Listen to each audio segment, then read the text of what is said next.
All right, this morning we are going 360 to bring you multiple perspectives as even more counties push to become sanctuaries for the Second Amendment. And today, 5 more counties discuss that designation. This is in direct response to the so-called red flag bill making its way through our state legislature. It would allow a judge to temporarily remove guns from someone in the midst of a mental health crisis at the request of family or police. Micah Smith has been bringing us multiple perspectives all morning. And Micah, outline those viewpoints for us.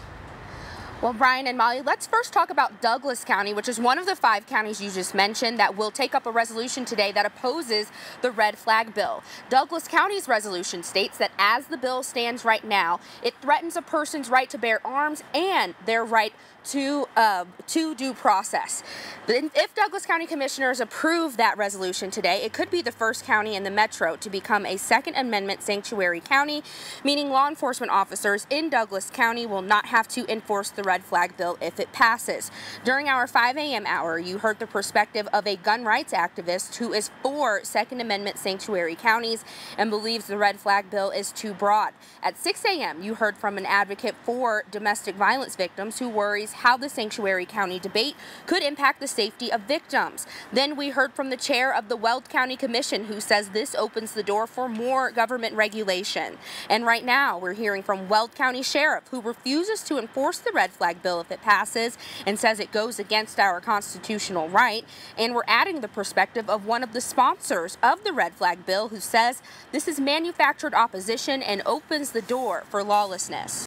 What I'm refusing to do is enforce a law that I believe, and I believe my constituent base is in agreement with. I can't enforce a law that I believe goes against our state constitution or federal constitution. I think it's manufactured opposition, pushing sort of lawlessness.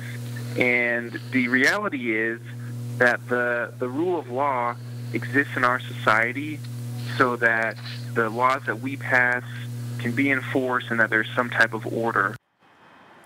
The red flag bill is also called the Zachary Parrish III Violence Protection Act. Deputy Parrish was shot and killed by someone experiencing a mental health crisis. In the past, Douglas County Sheriff Tony Spurlock told us a bill like this may have saved Parrish's life. We're going to check in with the sheriff later today to get his current opinion on this bill as we continue to go 360 on this issue. Live in Denver, Micah Smith, Denver 7. And a lot of people weighing in on this. We asked for your perspectives as we go 360. We are already getting a lot of feedback.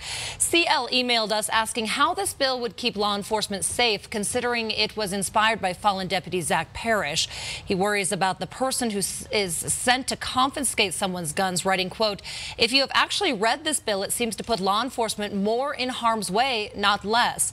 Christopher commented about another hot-button sanctuary issue, posing the question about why Democrats oppose Second Amendment sanctuaries but have no problem with sanctuaries for illegal immigrants. So now we want to hear from you. Send us your comments to 360 at thedenverchannel.com. You can also express your opinion on the Denver 7 Facebook page.